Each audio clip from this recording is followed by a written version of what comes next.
ବଜାରରେ ଚାଲିଛି ନକଲି ନୋଟ୍ କାରବାର। ବାଲେଶ୍ୱର ନୀଳଗିରି ଅଞ୍ଚଳରେ 32,700 ଟଙ୍କା ନକଲି ନୋଟ୍ ଜବତ କରିଛି ପୋଲିସ। ମଦ କିଣିବାକୁ ଆସି ଦୁଇ ଅଭିଯୁକ୍ତ ନକଲି ନୋଟ୍ ଦେଇଥିଲେ ବୋଲି ଜଣାପଡ଼ିଛି। ପୋଲିସର ଛାନଭିନ୍। ଚନ୍ଦ୍ରଯାନ-3ର ସଫଳତା ପରେ ଲଞ୍ଚ ହେବ ଗଗନଯାନ। 2 ଦିନ ମଧ୍ୟରେ ତାରିଖ ଘୋଷଣା ହେବ କହିଲେ ଇସ୍ରୋ ମୁଖ୍ୟ ଏସ୍ ସୋମନାଥ। ସୂର୍ଯ୍ୟ ଉପରେ ଗବେଷଣା କରିବ ଆଦିତ୍ୟ L1। 120 ଦିନର ଯାତ୍ରା କରି L1 ପଏଣ୍ଟରେ ପହଞ୍ଚିବ ସ୍ୟାଟେଲାଇଟ୍।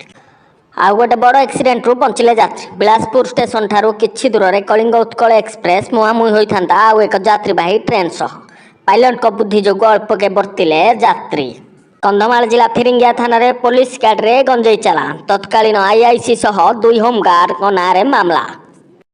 ଆସିଛି ଆଉ ଏକ ବଡ଼ ଖବର। କେଉଁ ସୁରକ୍ଷାକର୍ମୀ ୟୁନିଫର୍ମରେ ରିଲ୍ସ ବନେଇ ପାରିବେନି? ଯଦି ଏହି ନିୟମ କେଉଁ ସୁରକ୍ଷାକର୍ମୀ ଭାଙ୍ଗୁଛନ୍ତି ତାଙ୍କ ବିରୁଦ୍ଧରେ ନିଆଯିବ କଡ଼ା କାର୍ଯ୍ୟାନୁଷ୍ଠାନ, କହିଲେ ପ୍ରଧାନମନ୍ତ୍ରୀ।